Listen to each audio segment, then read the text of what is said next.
Hello guys, good morning. So today, we'll do a cooking vlog. And while doing it, magkukwento rin ako about history. So parang habang nagluluto, meron tayong nalalaman, okay? So anong lulutuin natin muna? Bicol Express. So tara, papakita ko sa inyo yung ingredients and tara, kwentuhan ko muna kayo about history ni Fernando Armosolo. Sino siya or anong nagawa niya? Kung yung mga tanong nyo, may sagot ako doon. Sino siya?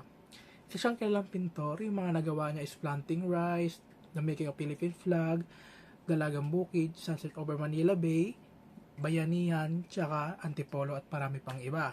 Pero bago natin talakayin yung mga gawa niyang pinta, kilalanin muna natin si Fernando Armosolo. So, sino nga ba si Fernando Armosolo? Kilala siya bilang first national artist in painting noong 1972 of the Philippines. Kilala rin siya sa tawag na Grand Old Man of the Philippine Art.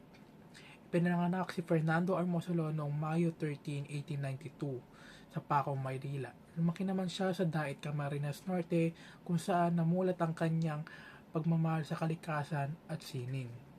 Nag-aral si Armosolo sa Liceo de Manila at kalaunan ay sa Escuela de Bellas Artes sa Universidad ng Pilipinas. Sa ilalim ng patnubay ng kanyang tiyuhin at guro na sa Fabian de la Rosa, nahasa ang kanyang talento sa pagpinta. Balik na tayo doon sa pagluluto. So ito yung mga ingredients natin. Sibuyas, bawang, siling, siling labuyo, tsaka ginis mix. Tsaka super, meron tayong karne na binudbulan ko ng paminta, tsaka asin. Ano pinaka-importante sa Bicol Express? Siyempre ito may sauce. O, base sa inyo. Siyempre, gata. Ano pa ba?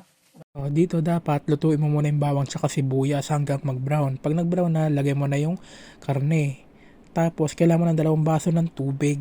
Tapos, kailangan mo yan na mawala. Tandaan na mawala. Doon ka palang maglalagay ng gata para hindi magmukhang sopas. Tignan mo. Mukhang sopas, di ba? O, sige, dyan muna. Samahan nyo ako talakayin ng mga pininta ni Fernando Armosolo. Pero tatlo lang yon: The Making of Philippine Flag, Antipolo, tsaka Rice Planting.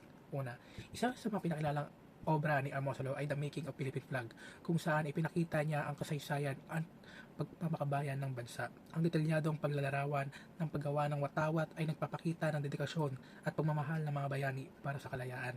Pangalawa, sa Antipolo, ipinakita ni Armosolo ang masigla at maaliwalas na tanawin ng Pilipino na maglalakbay patungo sa Antipolo, isang mahalagang tradisyonal na destinasyon. Ang kanyang paggamit ng liwanag na nagbibigay buhay sa natural na kagandahan ng lugar na tila nadarama ng manonood ang init at araw na kasiyahan ng okasyon.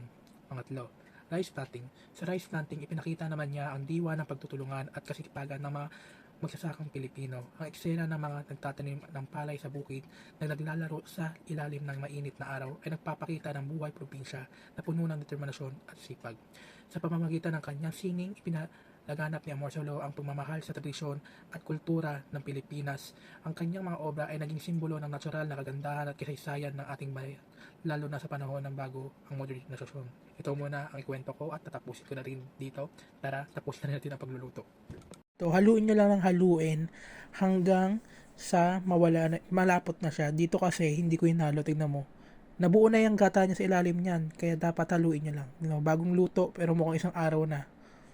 O, tara, plating na. Sarap po. Sarap. Wait lang, nagugutom na ako. So, yun na yung kwento. Tapos na rin ako magluto. So, tara, kain.